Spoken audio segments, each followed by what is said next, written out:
Howdy, folks. Welcome to another episode of the Reseller Niche Podcast with my host, Russ. How's it going, Russ? Mo, it is always going good here in Savannah, Georgia. I truly live in one of the greatest cities in America. But how are you doing? How's things going out there? How many cities do you live in this week? Um, like two cities, half and half, I guess. Happening. One still, but still kind of half and half. Flippin' Hustler's in there. Howdy, Flippin' Hustler. Hey, flipping. So I think today's going to be a little kind of a catch-up podcast, I'd say. Catch up in the last week or so. We're going to do this last week. We kind of got off track a little bit. So we're going to talk about our eBay or Amazon, whatever else we're reselling, and our lives in the last week and a half or so since we last did one of these reseller vlog journal type, whatever you want to call it. So, You have been busy. I always chuckle. You're always on the go. And that last podcast or the last video we did, you had to go run and get a parking spot type thing. yeah, I was literally But in a parking spot. you stay on the go. I mean, you definitely. So now you've got this added. You're right in the middle of we're the move. right in the middle of our move. If anyone doesn't know, I'm just moving cities and going about, I don't know, 90, 100 miles from where I was in the Bay Area up north to Sacramento area.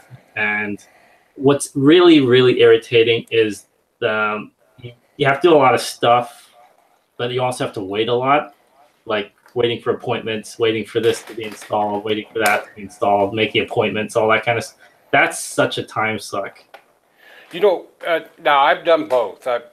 Typically my moves are, I move large, Yeah. and all at once. A small move, or under 100 miles, those are harder moves than just moving across country. Really? Because you don't have a date type deal. Okay. You know that on the 15th we're packing up, we're moving from Idaho to Colorado, and you prepare for that, and you're ready and you're set up. A local move or a small 100-mile move, you tend to go, well, we'll just go back and forth. That's true. So you've gone back and forth, and you think, well, we'll get a truck, and instead of doing it, we'll take a couple trips. Yeah, that's never a good idea. Right. That's what we're doing now, and it's those little boxes add up. That space adds up. Your car, your van isn't that big. Right. It never is. And then and you're what, 90? You said it's about 90 miles. I should map it out. I'm going by minutes drive. It takes me with no traffic to get from here to there, 90 minutes. With like normal 4 or 5 o'clock traffic, it could be about 2.5 hours. Wow. So I was gonna say that's like 20 miles, isn't it? it is in some places. California, some parts of California, that's 20 miles. Oh yeah. So Yeah, definitely. I mean, I think I mapped it a couple times, depending on where we drive to, because we were driving in different places at first too, picking up stuff and that. I think it was like 111 miles, but 105 miles, something like that. Now, have you put your store on vacation for eBay? I put it on vacation. I put the handling time up because that's a mistake I made in the past, where I put it on vacation, had a sale, and then I shipped it like after 2 days instead of 1 day, and then it was like, oh, ding, ding, ding, ding, you got dinged for shipping late. Then I called eBay up and they said, yeah, that vacation mode is great. Thanks for letting us know, but you have to change your handling time. Wow, I didn't even think about it. I mean, I forgot about that little thing, because the minute, you got to change your handling time. Yeah, and then not only that, I've seen people where they go on vacation mode and they just block out the entire store, and they'll just basically close it down. You take down all your listings basically, and it'll just be a sign that says something like, excuse us, we're gone for 2 weeks, we'll be back on so-and-so date. So that's, I can see the reason for that, because I get emails. I think I had one already where somebody said, Oh, I didn't see the handling time on that. Can you go ahead and cancel the order? So, I mean, you're going to get that too. So also I send out an email. I mean, I get less sales obviously because I have like, um, I think I put it on like a 14-day handling or something like that. It's like maxed out. Gotcha. You can do 30-day handling, I think. But then you're going to, I think, run the risk of messing with your top rated status because I got top rated finally. So, but I mean, I think I'm going to lose that anyway because I'm not really doing much shipping, not doing much. But we'll see. We'll see. But my point to all this is you have to email them as well. If you don't let them Yeah. know, then you're going to be pissed off. Yeah, true. You know, people don't read the description. They don't read the details. They're buying it, and like any normal. Oh, I had a return recently of an item. The person said, you know, I'd like to return this. I meant to buy new. Well, that may have been their reason, but there are times people buy and they're not reading everything, um, and you know, you just got to deal with that, and you got to communicate with them. And hey, I'm yeah, you tell them, be personal about it. I'm in the middle of a move right now. Make sure, you know, do you want me to send this out? I'll send this out, or you can cancel. Give them options Yeah. and do what's right. You know, that's the old, you know, treat them like you would want to be treated. Also, I'd say one other thing because I thought I was getting all fancy. This is before the move, like 6 months ago or something, when people were saying, you know what, don't just do one option for shipping, do multiple. So I started adding them in, and then it will pick one as a default. And I added an option for express mail. I think this is before Mother's Day. I think it was just for like shirts or a few items, and it for some reason the default became the express mail, and the express Right. mail cost I had was like $30 or something ridiculous like that. And I'd How only many done it. how many emails did you get? Hey, I'd like to buy this, but can you bring the shipping down? I did get an angry one because it was for an item that was a little bit heavier. So that $30 was like $60. It was like a 20-pound item. Mm-hmm. I was like, wait, $60? You're like in, I don't know, Alabama. There's no reason it should cost that should cost maybe like, I don't know, $14. And then I looked it up, and then yeah, I had express mail going on, and then I'm like $60, like $59.99. I'm like, oh no, this is that What much I thing. what I found out with that, Mo, was the first one you select Yeah, typically will show up in the listing for your multiple options. When I had a bunch of CDs moving out, I put in, well, if they I was going to give them the option, they can have expedited shipping or media mail. yeah, I'm not a big fan of media mail because it doesn't protect me as a seller. it doesn't. So I was right. So it doesn't. So I was like, you know, let's give them the option. And you know, so can you do better in the shipping? Can you do better in the shipping? And I looked, and it's the first option, Yeah, and it doesn't even show up as an option until checkout. yeah, So yeah. and, So I had a lot of emails of like, it's okay, you can select media when you check out. yeah. I mean, I And try to even work with people. I'm sorry. Go ahead. and even with that, I had some that said, "Oh, I checked out and forgot to take media mail. Can you do?" So I'd have to adjust in that aspect. So it was kind of a glitch workaround. Yeah, yeah, yeah. And I mean, and then even with that, I mean, the ones I get the most for, to be honest, are internationals, because I used to just do GSP only, Right. and then you get those letters from people. Oh, this shirt or this jacket, it's like a pound and a half. Why does it cost $80 to ship it to Brazil or something ridiculous like that? Yeah. So I mean that I have both options on now, but the only one I do not do is the first class. Whatever they changed in January, where they added the price hike. I think it's first class priority. It was the one that before you could. I think it was under a pound and you could ship basically anything because they didn't check. But now they're checking and it has to be documents only. So I eliminated that first class. Oh yeah, first class Completely. letter type. Yeah. Yeah, I Yeah. mean, Yeah. it's just not worth it. I mean, you can use like, I don't know, stamps.com and do that, I think, if you want.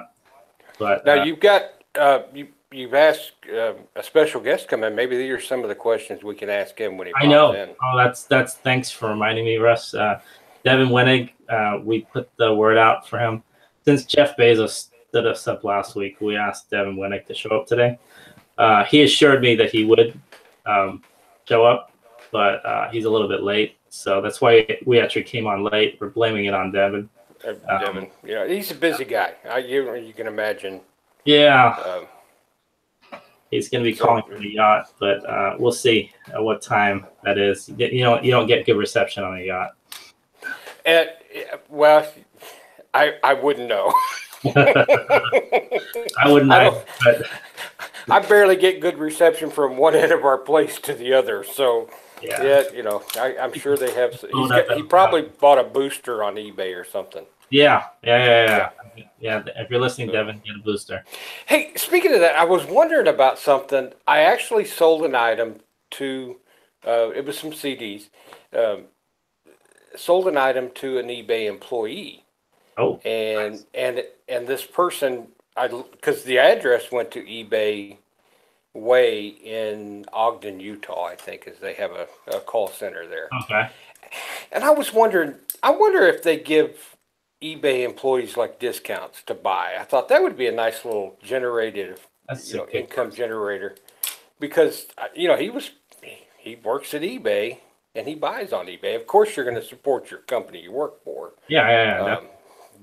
And it was shipped. What caught my eye was it was shipped to eBay, and I'm like, at least his packages won't get pirated. Yeah. And I wanted to reach out to him and say, hey, is that Devin? It is. I'm trying. Yeah, he said he might be late, so to go ahead without him for now. Okay.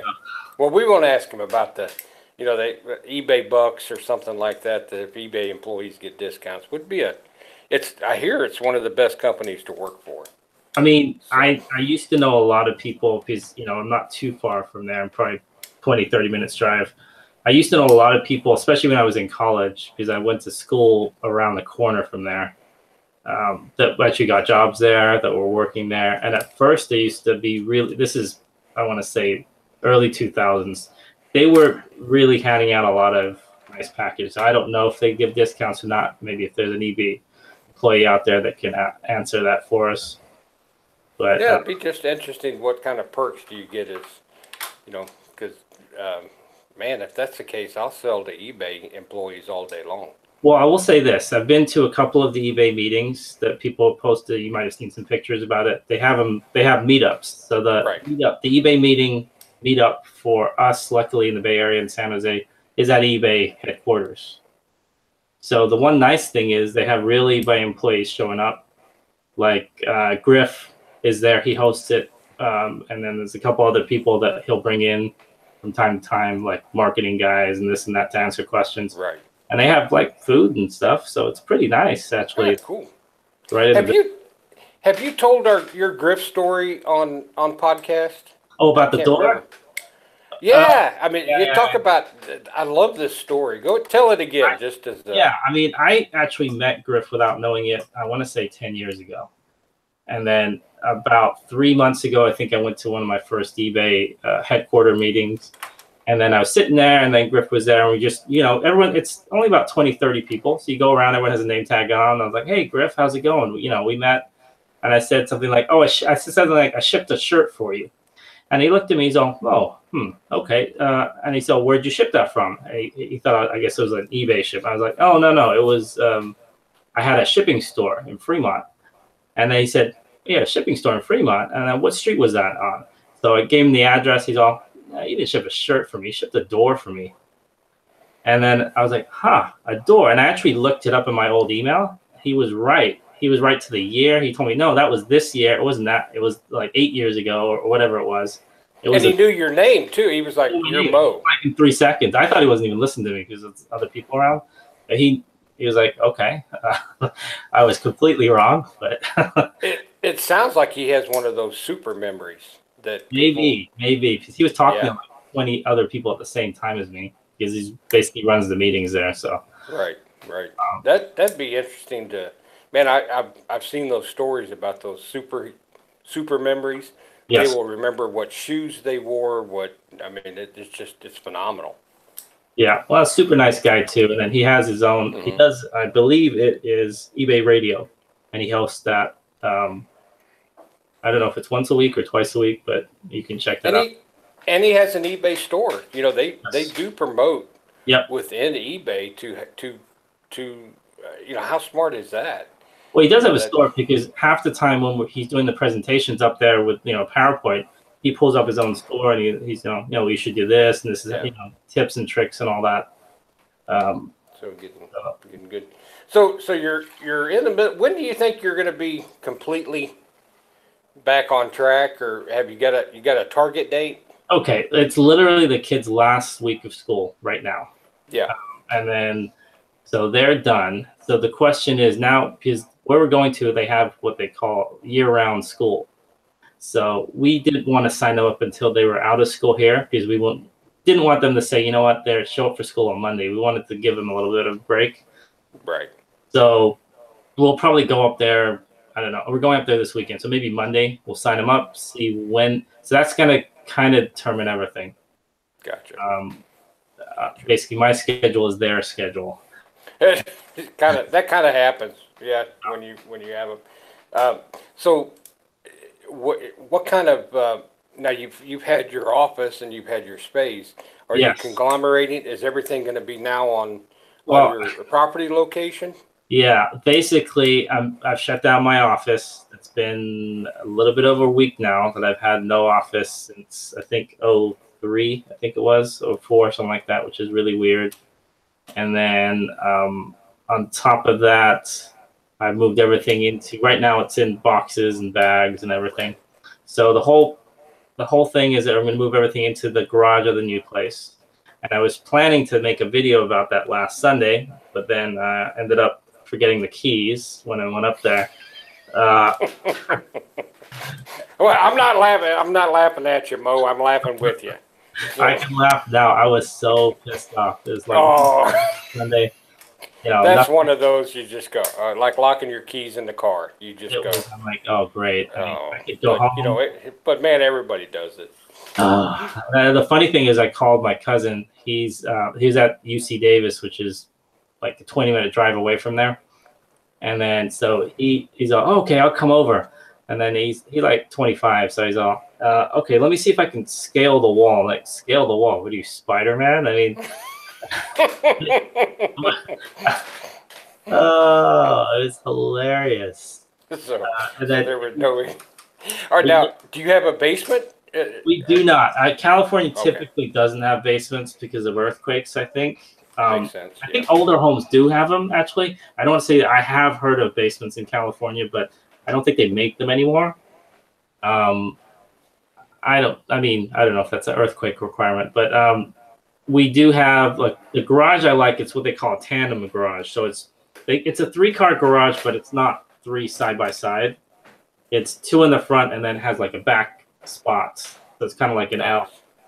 And then Got I have that whole area is what I want to take a picture of because that's lined with cabinets nice. on either Okay. side, and it's got a space in the back. So my goal is to have all of my eBay stuff in the cabinets, or on the back wall, there's enough room for shelving, or maybe I don't know if I'll get racks or like the metal racks, the movable ones, and then put some.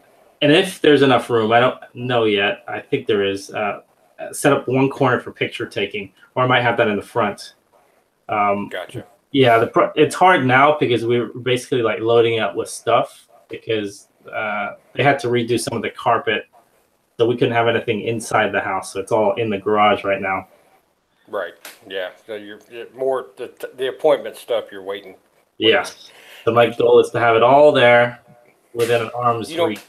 this my advice on something like that is being one that's moved a lot, and move your inventory, move that, but have it up, do your setup in your mind and do it, put it together.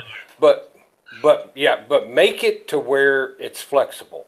Because what you'll find is it'd be better if I move the lights over here or move the shipping station over here, and that way you're not locked into, Yeah. make it on wheels where you can move it around for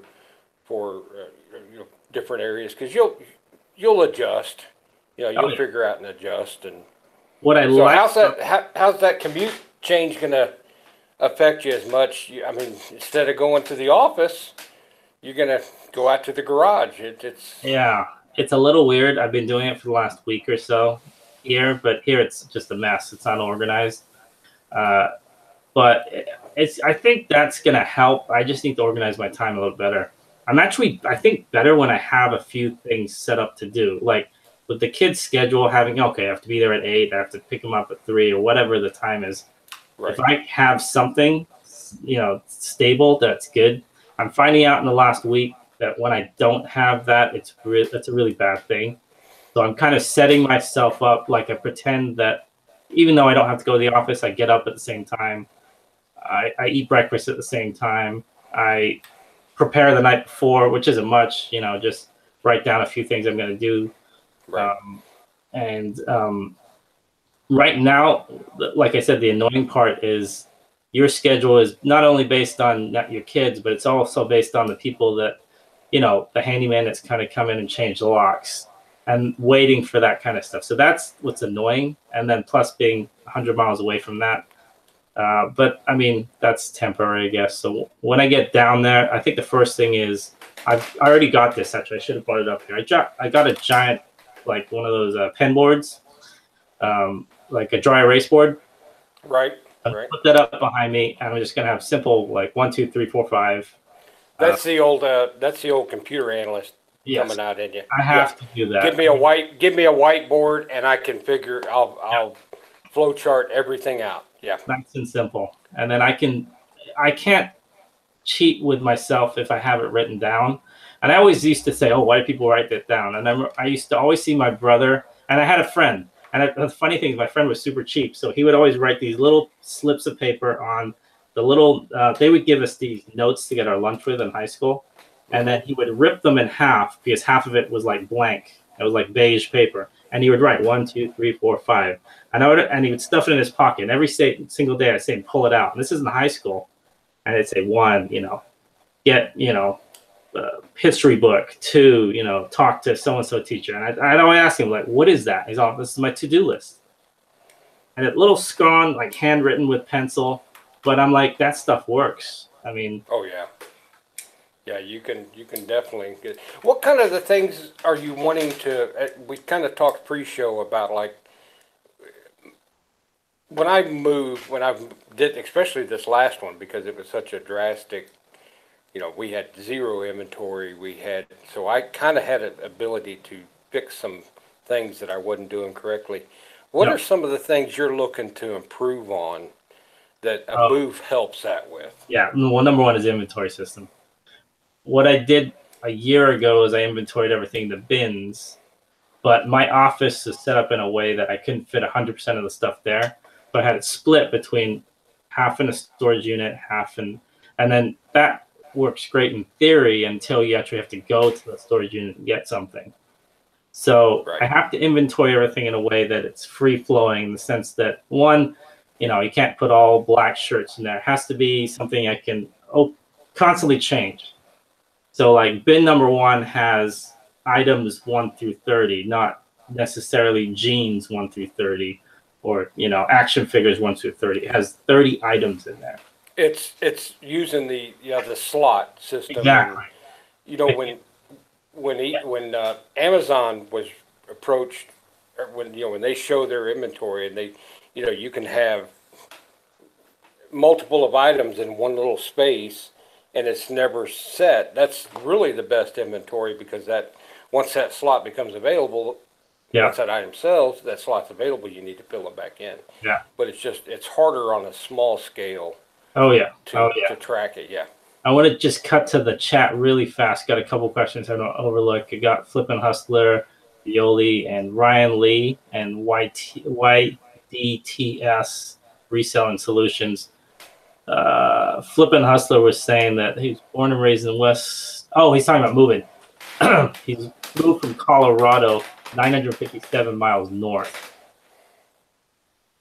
And then. So he did the big move. Shout out. You said Ryan Lee's in the chat? Yeah, and he's asking you to bust out the Stetson. bust out the Stetson. Oh, that's my son. By the way, he came in to watch. Man, I forgot the Stetson. Yeah, I'll have to bring it ask. out. You got a nice Titleist on anyway. I got a nice Titleist. I do have here. I do have a cool, and I'm using it as a camera prop. A very cool fedora that I found. Oh, nice. There you go. Purple. How's that? Oh, wow. Vintage purple. We need to get you like pimp hat. Exactly. We need to get you like a cup and a walking stick and I don't know, velvet pants or something. Too funny. Thanks, Ryan. Make me look. Yeah, he always likes making Dad. It's always like the dad is. Those jeans are yours, son. Remember that. Hey, Goofy is good. So Flippin' moved from Colorado to 900 miles north. That puts you at about Montana. Yeah. That's a move. That is a move. I mean, I moved. See, my biggest move, I shouldn't call it. I didn't do anything. I was like 11 and a half, moving from England to the Bay Area. But we didn't take much at all. I remember my parents said, okay, you have 2 suitcases. Whatever you don't fill in with clothes, you can bring some toys in. That was it. And I had maybe. You had an international move. Those are even a little stranger. Have you ever, when I was a kid and we moved quite a bit, but my father was military. Yeah. So the moves were like a dream. They literally would come in, pack everything up, every dish, pack it up, box it up, ship it, and all we did was just drive to the next location, and it would be all the box. They wouldn't unpack. Yeah. But all the boxes would be there, so those were good moves. But I tend to, after the last couple moves and then going to the RV, man, I told you, sell everything. Yeah. You were right. I should have sold more. I got rid of a lot of stuff, but like I said, that 30% that I held on to, I mean, excluding like clothing and stuff, that there was still too much I held on to. It's really, I used this last one as we came to Savannah, and we sold the rig in Texas, and we booked it to Savannah, and we had our place all set up, and we literally walked in. I had 2 lawn chairs that we could do, so we had the nice ability to find and start setting it up the way we wanted. But we've also done, kind of even going further, this is our business. This is our full-time stuff. The condo we're at, the apartment, is 100 years old, and it's got the hallways and stuff to it that you had back then. So half of our apartment is the bedrooms, and the bedrooms are dedicated to eBay. Our bedroom is actually the sunroom. Bedrooms dedicated to eBay, then. Yeah, we've got the main one is the main area now. This one that we did start out in, we outgrew quickly, but this one will be the shipping, and once something gets bid on, we move it to an area. We nice. pre-pull it. That way it's there, So this would be kind of like the shipping area, and we do have guests coming down, so we do need a guest room. So it's kind of a shipping / guest room. And then, have you noticed that? I mean, certain items, because I know that you showed me you have a rack system for certain items. Are you kind of organizing them in a different way now because you have more space, obviously, than before? Somewhat. I'm still, because our goal is moving them as fast as we can. We've got a closet that is kind of our long-term stuff, buy it now stuff, and it's organized, but it's not packed.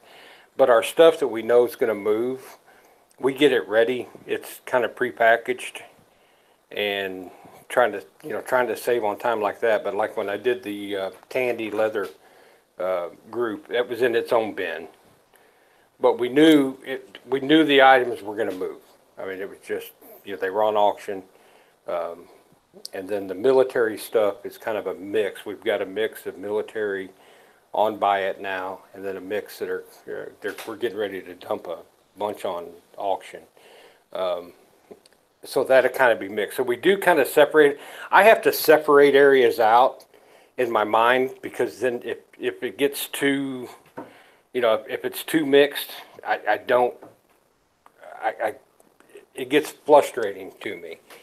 And, it is. But when we get to a warehouse stage or, a storage area, I'm definitely going to put in a Amazon-like type, each slot has an area, or each thing has its own location.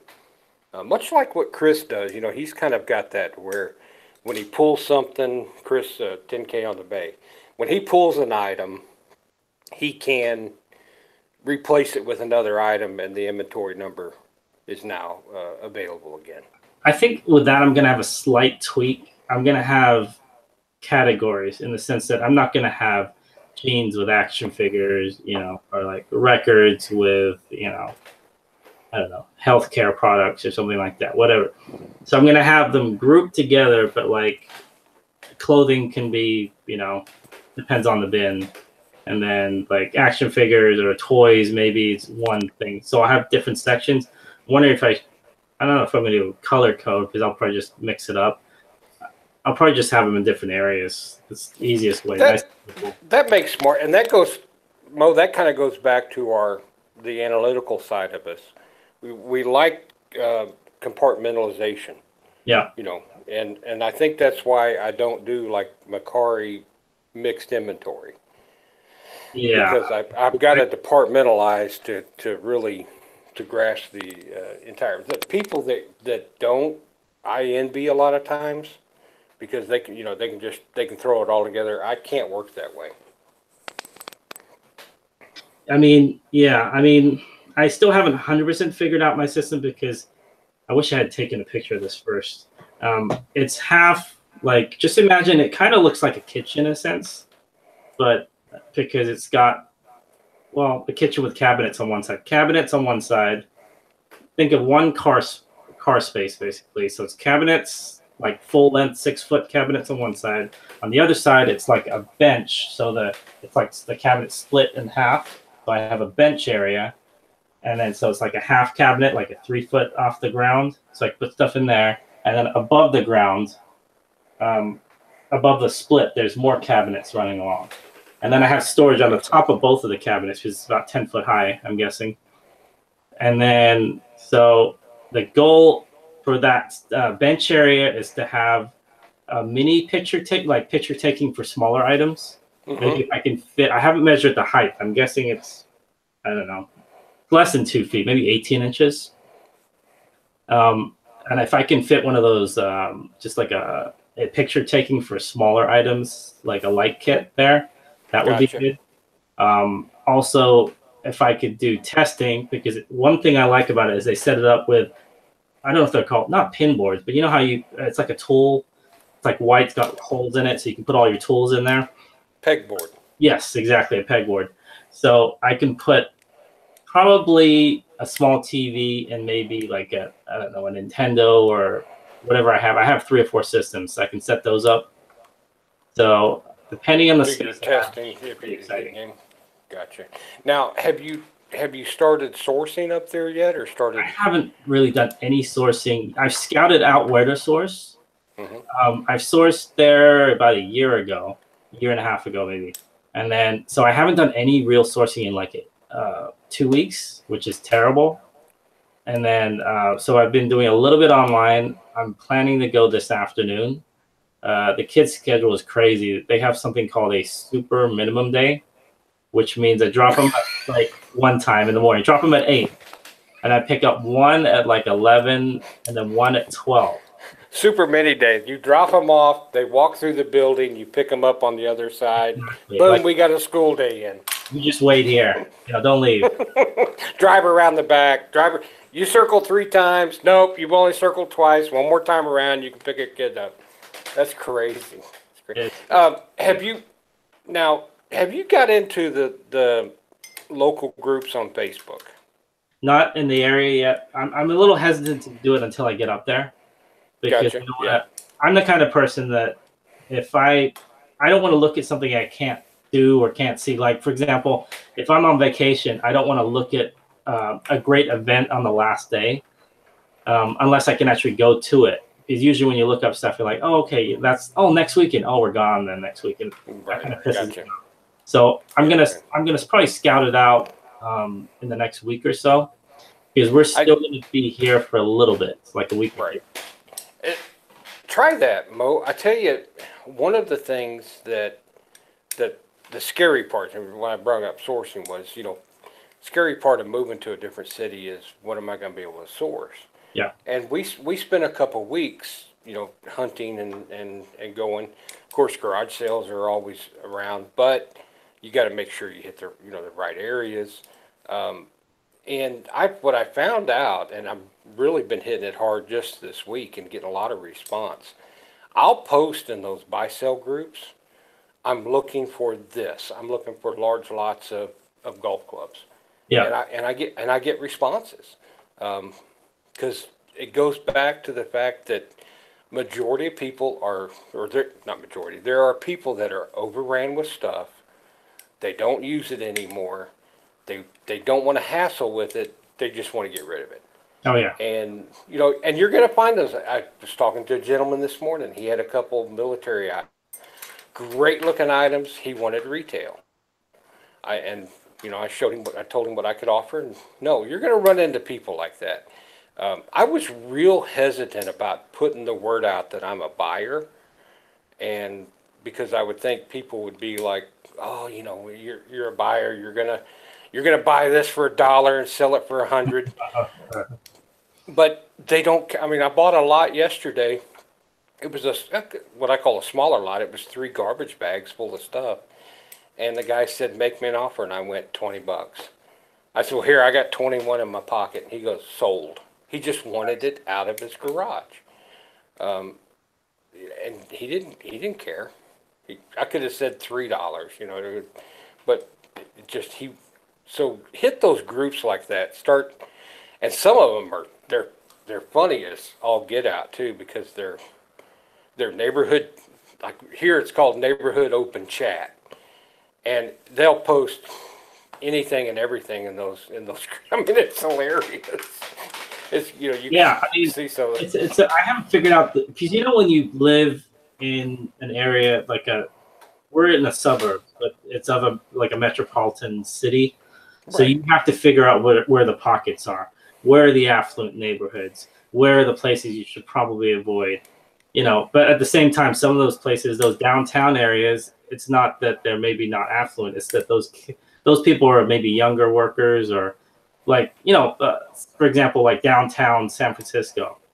Like, I'm sure there's some great garage sales, but the thrifting's not so great. At least, so I mean, once I figure out those things, I think I'll be okay. Yeah. There's 2 bins. There's 2 Goodwill bins that I saw, and wow.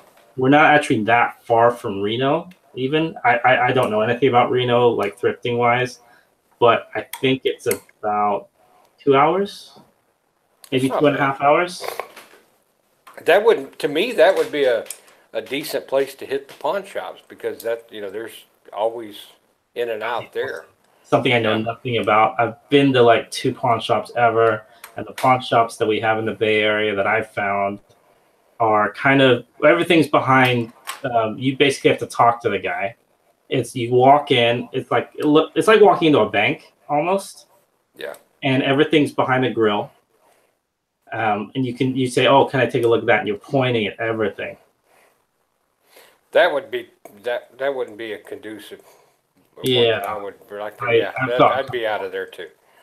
So, I've started pawn shops since we've been here. Okay. Building relationship with some. I have bought a few items. Typically, they're items that I know will get a good bang because you are spending more. Yeah. And they definitely have to be a bang. You have to watch, pawn shops are just like us. They want to maximize their profits too. So you have to work with them and watch each item and really do your research. But what I found here is that I've walked right into a pawn shop, stuck out my hand. Hey, I'm Russ, and I buy and sell things. Yeah. And I'm looking for stuff to make a few bucks on today. Oh, well, come, we got these on sale, or we got this. So, the stigma of the reseller kind of is past that it was years I ago. think they know. I think they know that people buy, regardless if it's eBay, Craigslist, Facebook Marketplace. They know people sell stuff. And you can peg them. You can peg real quick if anybody, like a pawn shop, if they want a deal. There's all the techniques and a lot of YouTubes about dealing with pawn shops, but so you're kind of in a neat area mode, kind of like what I have been going through here in I almost said one of the last cities in Savannah. You can venture out, you can expand to that area, and you want to try. Oh yeah, definitely. What I was thinking about was, one, I have to learn new areas, and I've got hundreds of miles to go into. Two, I can always go back down south now. Right. So basically, Northern California. I mean, I can go, and then here's some interesting thing. I keep seeing signs now for it says Portland, and I forget how many miles. I think it said 900 miles or something like that. So I mean, there's other states up north that I haven't even explored. So I'll start small though. Northern Nevada, northern Sacramento area first. Yeah. Yeah, and you've got, when you go back down, it's not like you can go down on a buying trip, quote, back down to the Bay Area, and you've got a place to stay. You're not spending an extra motel so that helps too, and you can hit your old haunts. Yeah, that'd be a good base to start with again, and yeah, definitely. And then I was thinking about people that say putting I need to start putting ads out. I'm going to start, once I get a base, I'm going to put ads out for Craigslist, but in multiple spots, probably all over Northern California, and just say, I'll buy here, and then I can meet them on certain days, like in the Bay Area or wherever I'm going, and then just hit them all. And I figured sometimes I'm going to get something in some area, and sometimes you're not. That's fine, but yeah. So if I can just kind of spread the wealth around everywhere, I'm going to hit something eventually. Isn't it kind of like going to garage sales? It's always going to be it's roll of the dice. Yep, exactly. I can't wait to go to garage sales out here, though. I might actually, if I get up there early enough this weekend, check out because there are some nice big cities suburbs around here as well. So if I can hit those up on Sunday or Saturday morning and see what they're like, that'll be good. Now, make sure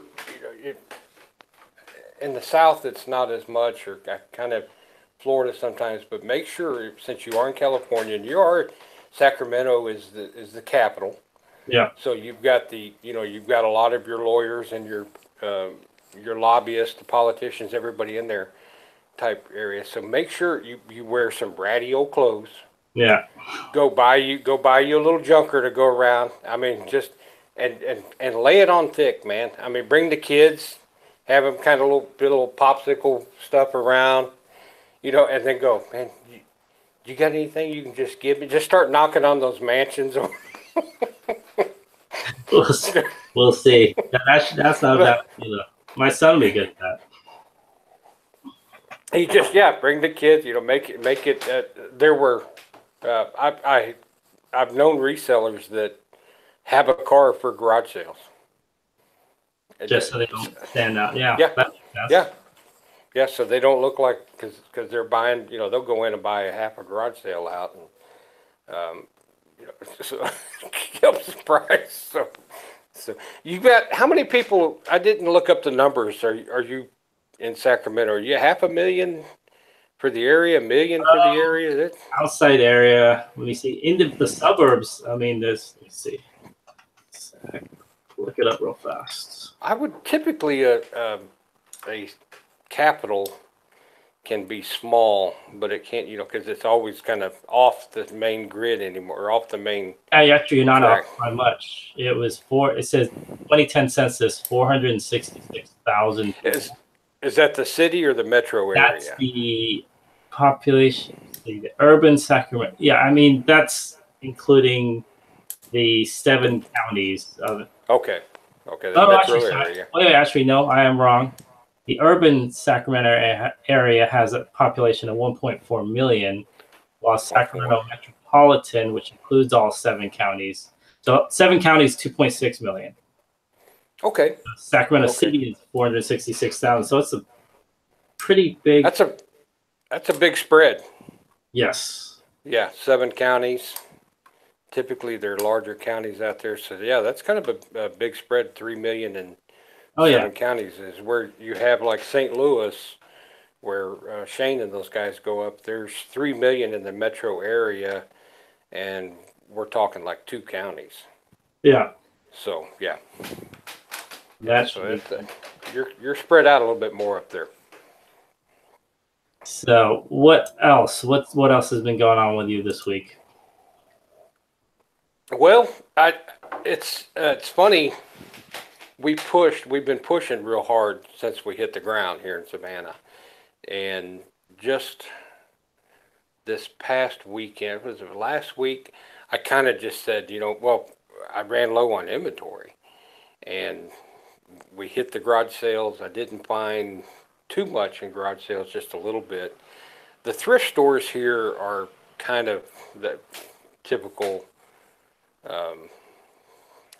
Goodwill, typical thrift stores. You're not gonna make a living out of thrift stores.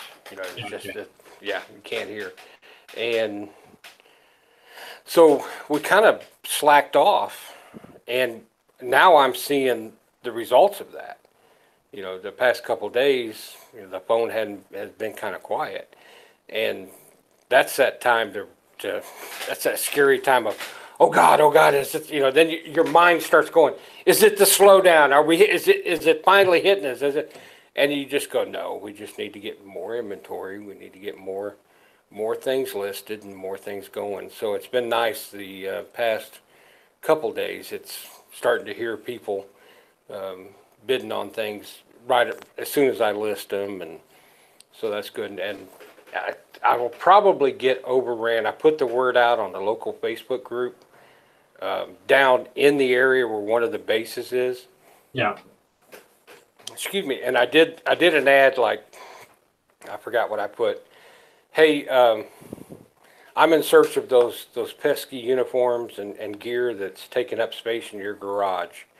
And why are you holding on to that kind of stuff? And make me and your wife happy, and send me a picture and a price, and I'll grab them.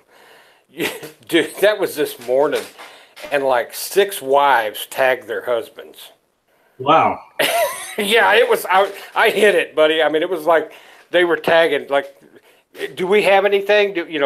Here's the guy that get it, because I said clean out your, make some room in the garage, because it's that area of Savannah is a lot of military down there.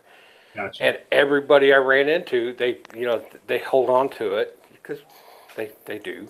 Yeah. And then eventually they just get it out of here.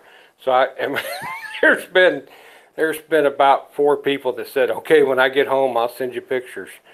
But it was funny because the wives are like, yep, time to go. So, that's kind of a psychological thing. Kind of hit the wives to tell the husbands to move some stuff along, because it's usually the guys' stuff in the garage, right? Yeah. The golf clubs, the tools, yeah. That's good though. I mean, if you found your own niche there, in the sense that it's kind of like it's like a huge amount of stuff just in one area, and you can kind of keep hitting that, and you can be. Have you found that it's like, I mean, I don't know if it's from one era? Is it like older stuff, newer stuff that you're finding? No, it's current. A lot of it's current. A lot of it is there's no vintage in it. Okay. And typically the vintage stuff it would be from somebody that's a collector or one or two items, but it's mainly the three or the two current patterns, can't, because it's all about the camo pattern at that Hmm. point, and it's the past the before the Gulf War Gotcha. era. And And that stuff it's kind of a woodlandy green camo, and that stuff really goes well. And they really the woodland camo goes real fast. I mean, Um, anything camo goes fast. I mean, I haven't sold many shirts, but let's see. I'm sending this one off right now. This is an LL Bean. Let's see here. oh wow, that's hunting camo too. Yeah, Yeah. that's So this one nice. just went for like 50. And and I think too, there's a time for it. I think once um, it is a clothes item, it is a specialty clothes item, but the way I'm doing it is like some of that lot that I got yesterday. There were three items that were the same size. They were trousers. They Okay. call them trousers in the military. And I bundled them together, put them on a bid, and boom, immediately start getting bids on it. And so, there's patterns to be concerned about, but there's also the item itself, because there's Gore-Tex, there's the cold weather gear, and a lot of people down here they haven't been here the whole time, so they've got cold weather gear in their storage. And Gotcha. in Savannah, you don't need cold weather gear, but about once every 6 years. And I Gotcha. mean, yeah. And so this sitting there, and typically, you'll run across somebody that says, "Oh, well, this cold weather gear is worth $50 a piece." Well, yeah, in Alaska right now, Yeah. but here in Savannah, it's worth $5. $5-10 a piece. So you do see some of that. So we've done we did a really quick learning curve. But what I like about the military stuff and the surplus is, even if you look at the sales, if you just look at the uh, listings and the completeds and the solds, typically what you see in that is what I call a 1-to-2 ratio. For every one listing, there's two solds. Gotcha. And when you have that kind of ratio, and even there's certain items that are, they're going to sell the minute you put them on. So I do not everything goes on buy it now. Yeah. I mean, And I, goes on. I ask you about, are there rules about, because I haven't really sold much military item, any stuff actually, other than I sold basically what you saw, camo stuff. Yeah. But are there rules about stuff you can't put on there, can't list? Yeah, absolutely. I found out the hard way. Um, Even if you got to research, because even if there's something listed and you're doing a sell similar, Hmm. you can still get popped. I had some sealed nuclear chemical suits, Okay. and I got popped. I got suspended for no listings for 3 days. Is it similar And to the FedEx or like any kind of uniform, like a police uniform? They don't want you. no, yeah, it's kind of police uniform. I haven't dabbled in what the dress the dress clothes. I probably never will, Okay. because I'm kind of, and anything that's got a tag or an insignia, Yeah. a patch, that comes off, because I don't want I. There's something called stolen valor, Okay. and I don't want ever to be one of my items to be involved in that. Gotcha. Um, there's sick people that will go dress up in Class A blues and walk around like they're a war hero. I mean, Gotcha. it's just, yeah, it's kind of a hot button with me. So I don't. That's one of the reasons I don't do like dress blues and dress greens. But there are other things like, you know um, certain helmets, certain things. Now, I turned global shipping off on a lot of it, because it would pop up and say, you can't sell this internationally. Gotcha. So, and that makes sense Yeah. on some things. Yeah. But mainly it's fatigues, it's outfits. There's some of the gear that I've had. It was a specialty gear. It may have been a like a helmet mount type thing. Those I couldn't sell internationally. But yeah, there's some things you got to watch. And after getting suspended, scared the living you know what out of me, Yeah. because that was the first time I've ever been suspended. And how we both have gone through that recently of that Yeah. panic, and so it made me kind of watch real close. And you know, it's just one of those things that's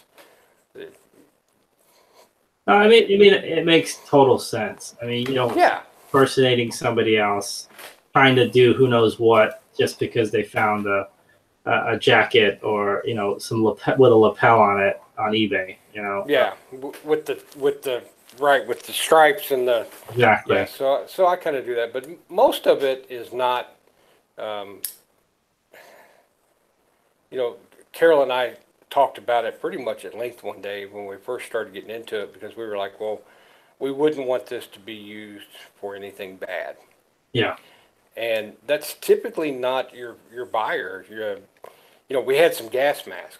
We actually had, the old gas mask, and somebody reached out and they said, "Oh, I'm getting ready to go in. I'm going to use this for a training purpose."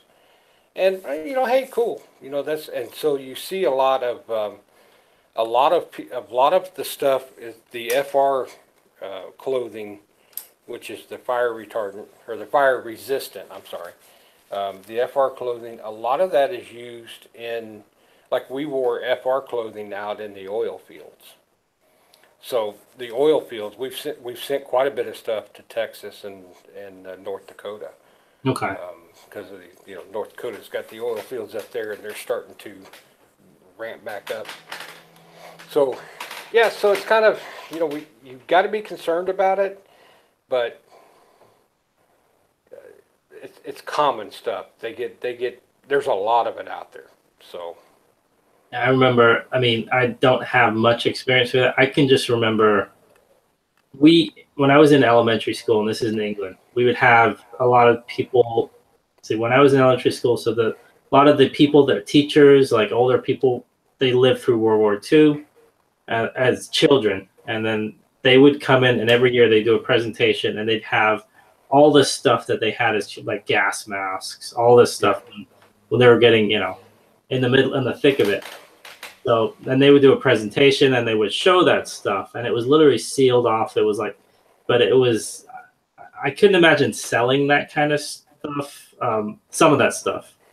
I mean, some of it I haven't really ran across much collectible on that. okay, I did. One of the guys said he showed me his collection, and he had that.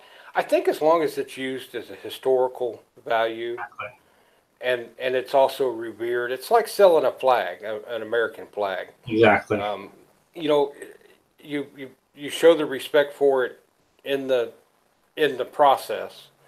So, and I have had some historical items that I found this was a couple years ago, a real picture postcard book from Nazi Germany, Oh, and it was full of postcards, and it had their Tomb of the Unknown Soldier, it had the Olympic Stadium, it had their stuff, but there was no propaganda in it, gotcha. and that's kind of what. And I didn't see there wasn't anything bad in it, of course, but somebody said one time, well, you made money off of that.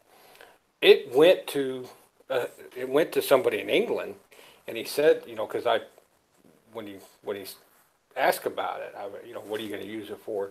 He goes, we're going to use this as a historical type, you know, memento. I think as long as we treat it with respect, and we're understanding of the item, there, you know, here in the South, you do run across. I haven't, but I've known some people that have run across some slavery items, that's another one that it would be a touchy kind of subject, but yet it is a historical that needs to be taught, that it never so it never ever happens again for any generation. But to make your business that way, each person you'd have to take that personally, and Yeah, take it in as, because absolutely. there are people that make their living teaching about that history. Yeah, there's all kinds of like, see, a lot of my memories I have are split between here and in England. In England, they had something like that. It was like a well-known jam manufacturer, and they're basically, how do I describe this? The picture on the front was pretty offensive, racist, and this is Pretty up, racist, yeah. yeah, and it was up until like the Yeah. late 80s, and people would collect these, and they'd be like, they'd have, you peel off the side of the label and you collect it and you send it in, and this is until like 1988 or something. I'm not talking about a long time ago, and that stuff was collectible. So, I mean, I think they've stopped making it since, or they changed their logo or whatever. If we Yeah, I think Nick Hill just did it. Robertson's Golly, that's it. Robertson, I need if you people did, that collected that for. if you thought about everything, Mo, how much if we were concerned about every item, we wouldn't sell much if we knew the story behind every item. Um, you know, we've all heard of the clothing sweatshops. So it's tough. It's kind of a touchy area. I don't think we've never seen it out there. Oh, I don't want to eat dolphin tuna. I mean, I like eating tuna, but Yeah. dolphin safe tuna. It goes back to just do what's right and do what's right with yourself too, because you just gotta be right with it. You gotta feel right about it. Yeah, I remember. Where were we? We were at a restaurant. This is kind of getting off topic a little bit, but like you said dolphin tuna. They had on the menu. It says shark fin soup, which is pretty common at, I'd say, a lot of like Chinese Asian restaurants. Mm-hmm. And then when you ask, I mean, I remember jokingly asked, and they said, "Well, it's most likely not even shark fin. It's probably like fermented, like noodles. They substitute it." But I mean, again, I mean, it's kind of Yeah. your We want to personal we thing. want to do what's right, but we also want to have to make a living. If I run across an item, um, there was an item recently out of respect that I didn't sell. It was a picture of the tomb of the unknown soldier, Okay. and it was a picture from the '60s. There's three of them, and I set them aside. My plan is to send them into the OG, the old guard, so they can have them as historical. But and that's but I can't condemn somebody if it's just a family. It was a vacation photo. Yeah. I'm not going to condemn somebody if they do sell that and make money off of it, because that's them. That's between them and their conscience, not mine. Yeah. I mean, to be honest, I've never had someone. I mean, I've never really sold anything that controversial.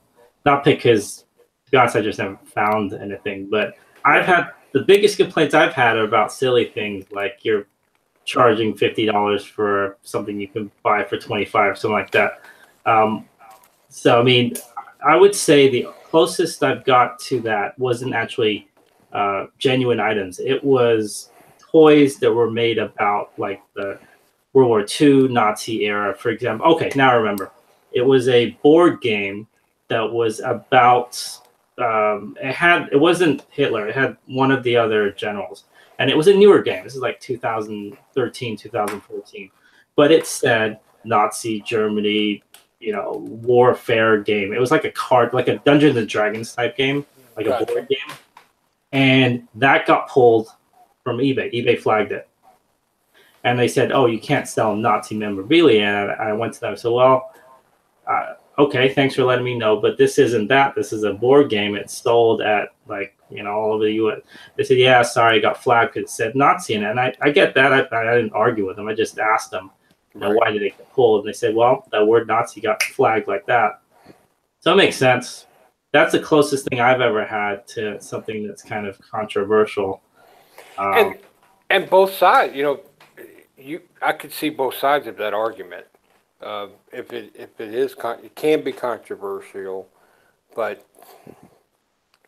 and then people, yeah, Yeah, it's a tough. It's hard to ride the fence on that, but it is also, you know, I'm also a believer in the universe and fate type stuff. yeah, I really believe a lot of this stuff comes before me for a reason. I mean, I find stuff and know that that's been, that person wanted to put it at their garage sale and wanted to get rid of that for me. you have to take everything on a case by case basis. I Yeah, think you can't just blanket.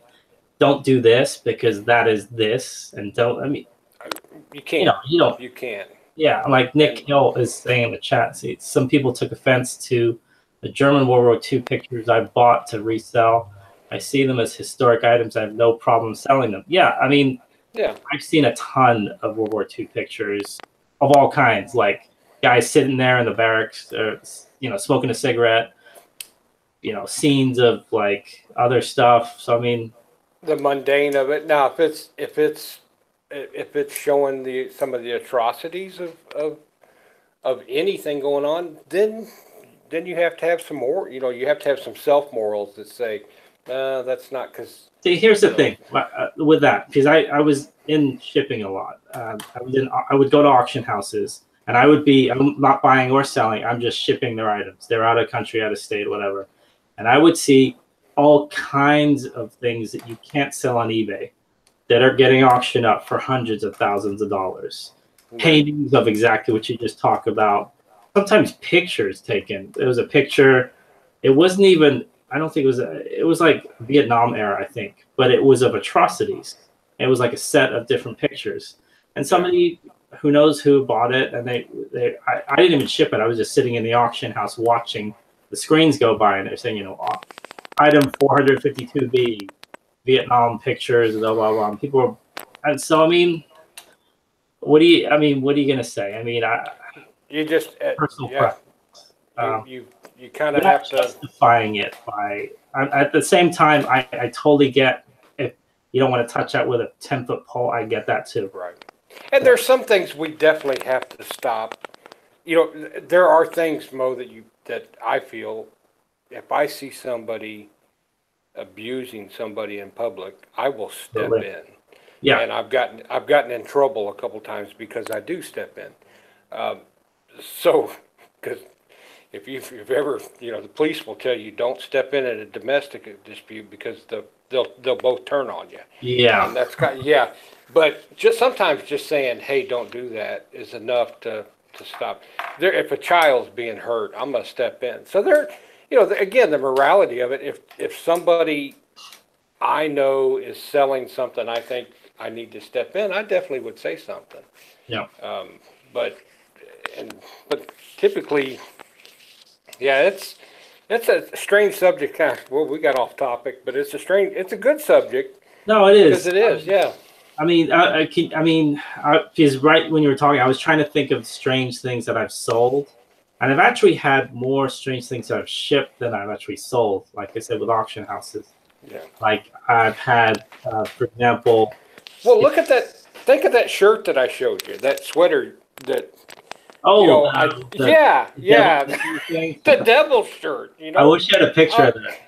oh man, I mean that's one of those things when I grabbed it, I was like, and it was so funny because we had just talked about it. And you said look for the really weird stuff, Russ. Yeah. And I went down there, saw that, threw it in the cart. The look on my wife's face when I threw that in the cart was precious. And I went. Most said we're get more weird stuff. So she went, okay, kind of give her this. And then I mean, it was atrocious in taste, let alone, but it wasn't. It was just a picture of a devil, you know. And if you're into symbolism, people could say that was offensive. But so yeah, man, it was so funny that morning. Woke up and I woke up early and I went, Guys, it's sold. And yeah, it's sold. And Carol was waking up and I said, hey, that sweater sold. And she goes, Mo knows what he's doing. oh man. So yeah, so there's stuff, there's stuff out there that, hey, man, I'll sell football equipment. Yeah. Think about it. Football's done more damage to this country than Wow. bicycle helmet. Yeah. American football I'm talking about. I know soccer's getting ready to Oh kick yeah. in. Yeah. Starting tomorrow, and I'm heading out to Russia. No, I'm not, but in Russia. No. But yeah. Yeah, it's good. Well, do you think? I'd like to see. I'd like to see the. Keep notes, Mo. Let's talk again about okay, you're gonna see a change, like the sourcing change, because this is what people do. We adapt. That's what us resellers have to do. Yeah. We're constantly adapting. So you've made you're making a major change. You're doing a whole new house, basically a whole new life. You're going to have new friends. Not that you're going to make new friends. Not that you're going to toss your old ones aside. But yeah, so document that for me and kind of bring it up. Oh yeah, like I thought of this. Like, this was something I can, that I saw the change happen, because to me, change is good. And I think that's one of the reasons I don't mind moving. I like change. I think as long as I institute the change, I'm okay. When anybody else does, then I'm going to fight you. But exactly. Yeah, I think I'm going to do that.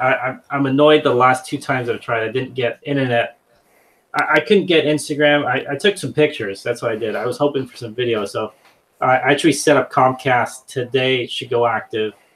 So I should have live internet this weekend when I go up there. And I'm going to videotape. We'll do a little videotape of the rooms and my setup, hopefully my eBay setup, what that's going to look like. The cabinets there. I'm excited. It's funny what you get excited about when you get older. I'm excited about the storage capacity that I have now. You're like, wow, that's like, I feel like storage capacity and warranties. You're getting there, buddy. You're getting close.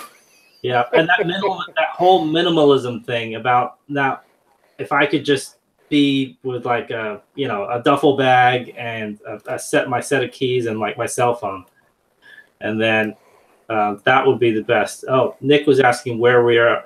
I'm in the Bay Area right now, Nick. That's Northern California, and Russ is in Savannah, Georgia, in the South. Well, I'm tickled that Nick has watched our show. That tickles me, Nick. I welcome you and have watched. Yeah, and actually, the topic we were talking about, I heard them talking about on their show maybe a week or 2 ago. They were talking about cool issues with selling items that some people deem maybe not so, kosher. That's Nick Hill, right? Yep, Nick Hill. Yeah, Nick. Kudos for putting yourself out there, buddy, and you've helped a lot of people. I see a lot of UKers that talk about how they started out seeing you, and put yourself out there like that, man, and you're changing people's lives. Kudos for that. Yep. And then hopefully Nick's getting ready for the World Cup. That's why I got my England jersey on. This is a circa '98 jersey. But where are they at this year? This time? It's in Russia this year. It's in Russia. Okay. Yeah. So I mean, I'm gonna. Is it rigged? Because everything coming out of Russia. Probably. Who knows? It's the whole Russian rig thing we got going on. I mean, there's a bigger story should be on how much money they get paid for these bids, because they bid on who gets the World Cups, right? Right. So I mean, now I did read 2026 is a big 8 years away, right?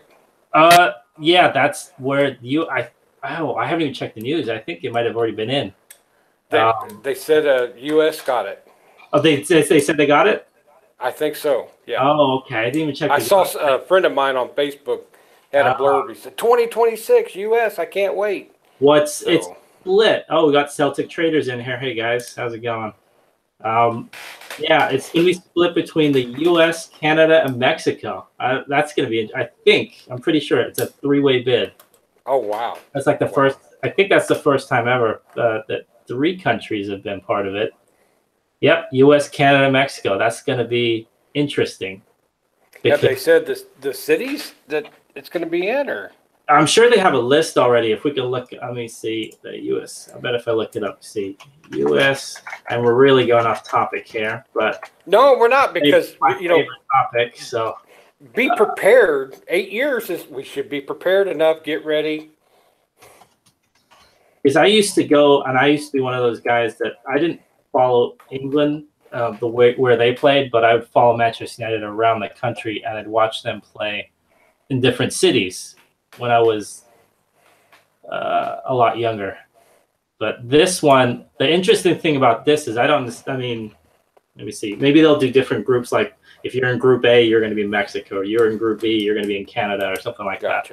But is the final played? The final match is going to be played in the U.S. I'm nearly positive it will be in the U.S. and maybe they'll have like a semi in Canada or something like that. Okay, venues at volunteer. Okay, where are they? I'm looking for potential venues. I don't know if they have. Okay, all right. I think they listed some potential ones. Vancouver, Minneapolis, Chicago. Oh no, they're not going to be part of it.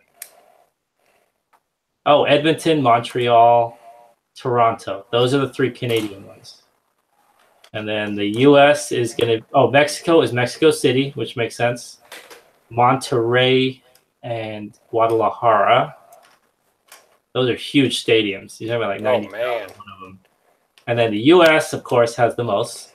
L.A. Coliseum. Is it? Oh, the Rose Bowl. That's huge. 92,000. I've been there. It's nice. New York, Washington, Dallas, Kansas City, Denver, Atlanta. Oh, they're coming to Atlanta. Mercedes-Benz Stadium. And then Houston and Baltimore.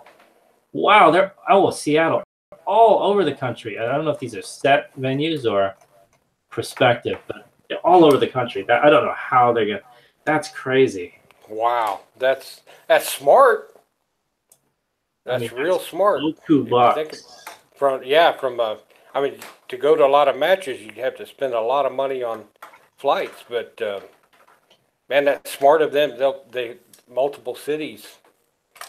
That's smart business. Yeah. I'm gonna have to go to one because in '94 I was in high school in the U.S. and that was the last time England didn't make it to the World Cup, and I had some buddies that weren't even really into watching the game at all. But this one guy, he said, "Oh, I'm Irish. You know we're there, right?" And for the entire year or 6 months when we knew that England didn't make it, he kept joking with me like, "Oh my goodness." And they were at Stamford Stadium. I could have gone. They're only at Stamford Stadium, which is only like 10 miles away from me. Oh, wow. And that was the game where the U.S. beat Colombia. That was the controversial one, where after the game he was unfortunately shot. The guy that let that goal in. But I'm gonna go to at least one game. There you go. So, 2026. Let's see. Will I be retired? I retired a long time ago. I retired in 2003. So. I may be on a beach by that time. I don't know. So, all right, Mobile. Listen, you take care and talk soon. All right. Thanks, guys. Everyone out there. Another episode. Thanks, everybody. Of the podcast. Have a good one.